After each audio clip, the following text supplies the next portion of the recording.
Kita di rumah Nabi Muhammad ya khamah dah lah khamah kita dia Nabi Muhammad tu saya pilih kita di rumah Nabi Muhammad kena menghargai dia ada waktu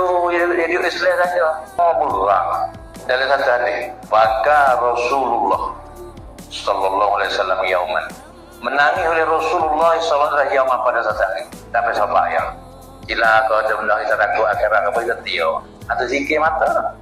tapi Nabi waktu baca Quran Nabi setia tak tiap misah itu ya waktu baca Quran di para orang-orang ni nawi lepas dah orang babi kau kat sungai tu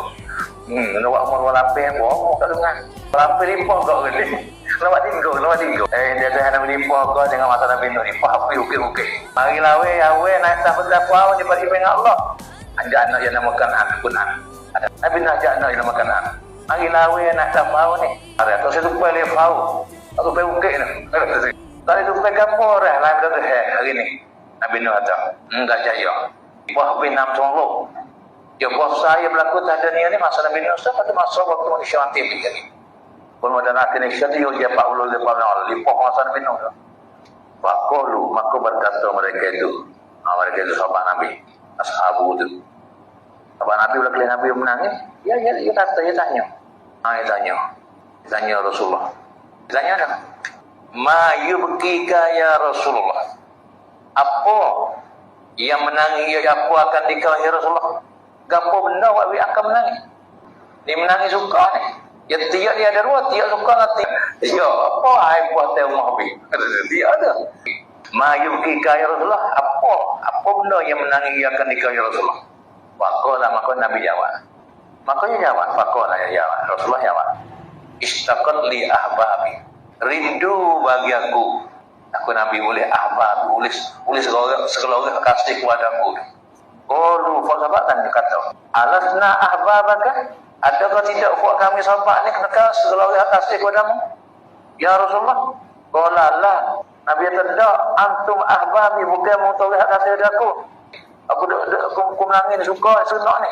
apa ya Rasulullah ya amma ahbabi adapun orang kasih kepada aku suka senang tu fakau mutlakan satu kau iaitu namim ba'dikum yang datang mereka tu lepas pada buat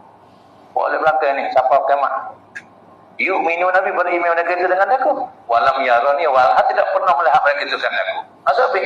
masuk buat tabi'in atba'in masuk apa kita lah apa kiamat masuk ni telah diababin oleh kasih Nabi. Jadi dia boleh Nabi nak apa? Mana tak saya boleh Nabi kasih juga rindu pada aku juga. Apa kita ni? Ini Nabi puji pun kita. Wahyu mari atau ilham mari ada ya ada kumpulan umatmu. Ada pernah kelemu ya kasih pada mencinta padamu. Tu le satu hati. Mana orang maulud ni rakyat. Orang pernah. Orang maulud terkasih dan Nabi dah. Nabi dia buat gambar kita ni. Rindu bagi aku di sekeluarga kasih kepada aku. Bapak kata, alasna ahbabaka adakah tidak buat kami ni kerana sekeluarga kasih padamu ya Rasulullah qala tak penjaga sangat kita kasih kepada kena lipat molek ada sebab tengah-tengah tu tak boleh bukan Nabi tak ada nak boleh bukan Nabi suka jangan sungguh apa orang kasih aku tu aku dah hendak ini kan satu kumpulan Malaysia yang datang mereka tu lepas ada fakmu yu'minuna beriman mereka itu dengan aku walam yarani walah tidak pernah melihat mereka itu dengan aku dia tak boleh orang hati masa kita mau ni tapi kita kena menghargai jiran sahabat kita di rumah Muhammad ni bukan guru tapi dua saya memang ada engkau tu saya ngaji kamu pak dah ada ngaji dah selama agak dah sama kau ni kita boleh orang kau ngajar apa tak ada ngaji jadi berapa ngeri pulang ngajar tak apa ngaji berapa ngeri lele buah boleh malam ayam mau kita tak ayam mau tu boleh dua wadah hari ngesok mana tak bisa boleh maaf minggu kali tanya tahan orang patut tak juga mau mati yang saya jaga kamu ngaji dak kata mati yang saya jaga mau dalam kamu jaga biar nak video mikir dia jauh